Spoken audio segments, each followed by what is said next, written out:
Jefte liberta a Israel.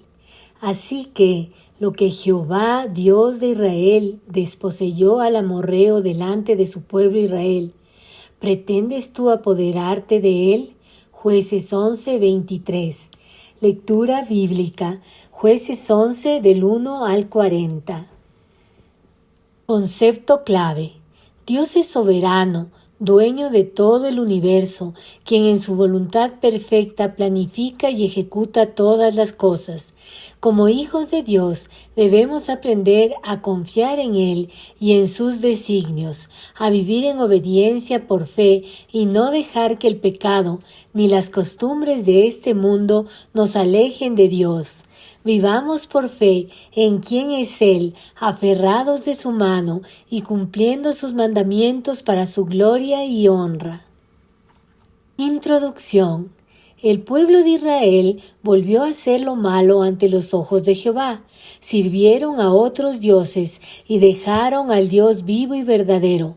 Por esta razón se encendió la ira de Dios contra ellos y los entregó en mano de los filisteos y de los hijos de Amón, los cuales oprimieron y quebrantaron al pueblo durante 18 años.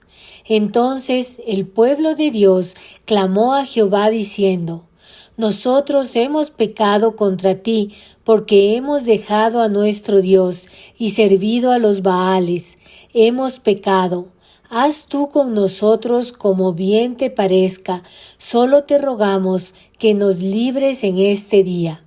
Y quitaron de entre ellos a los dioses ajenos y sirvieron a Jehová. Desarrollo. En la historia de hoy, vemos que Dios levantó a un nuevo juez en respuesta al clamor y arrepentimiento del pueblo. Jefte, que era un varón esforzado y valeroso, que en una situación militar quiere decir un fuerte guerrero. Dios lo levantó para guiar a los israelitas a la libertad. Sin embargo, a pesar de que el Espíritu vino sobre él, lo cual significa que Dios lo capacitó en su gracia para la guerra, no todas sus decisiones fueron guiadas por la sabiduría de Dios, como el voto realizado al Señor. El mundo sin Dios no entiende su poder ni su soberanía, como podemos ver en el gobernante amonita que reclamaba derechos sobre las tierras entregadas por Dios al pueblo de Israel. Mas como hijos de Dios debemos confiar en el poder y el plan perfecto de Dios, quien es nuestro protector y proveedor. Nada se escapa de sus manos.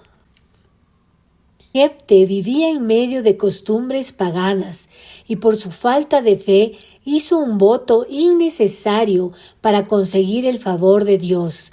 Dios iba a entregar la victoria por su gracia y misericordia. Hay muchas interpretaciones del voto realizado.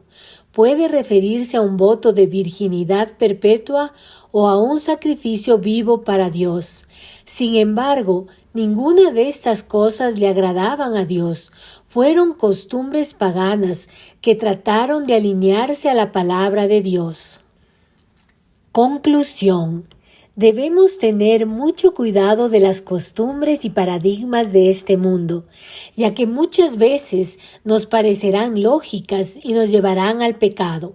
Como hijos de Dios, estamos llamados a constantemente renovar nuestros pensamientos, alineándonos a la palabra de Dios. Debemos vivir por fe en obediencia a Dios, confiando en quién es Él, en su amor y en su soberanía. No nos dejemos llevar por las ideas de este mundo, tratando de acomodarlas a la palabra de Dios para hacerlas aceptables, sino vivamos conforme a los preceptos dados por Dios para su gloria y honra. Contesta las siguientes preguntas.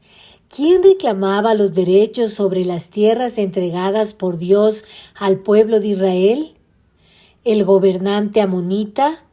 ¿Jefte, el gobernante filisteo? Jefte era un varón esforzado y valeroso, que en una situación militar quiere decir un fuerte guerrero. ¿Esto es verdadero o falso? A pesar de que Dios capacitó a Jefté para la guerra, no todas sus decisiones fueron guiadas por la sabiduría de Dios, como el voto realizado al Señor, ir a la guerra, hablar con los amonitas. El voto era necesario para conseguir el favor de Dios y para que le entregue la victoria. ¿Esto es verdadero o falso? Oración. Señor mi Dios, gracias por tu inmenso amor hacia mí. Gracias, Señor, porque tú eres fiel a pesar de lo que soy. Perdóname, Señor, porque caigo en pecado continuamente. Ayúdame a vivir conforme a tu palabra y límpiame, Señor, de toda maldad. Señor, yo te pido que no me deje guiar por las ideas de este mundo, que no busque justificaciones para mi pecado, que no viva tratando de agradar al mundo, sino con mi mirada firme en ti. Lléname de ti y glorifícate en mi vida, en el nombre de Cristo Jesús. Amén.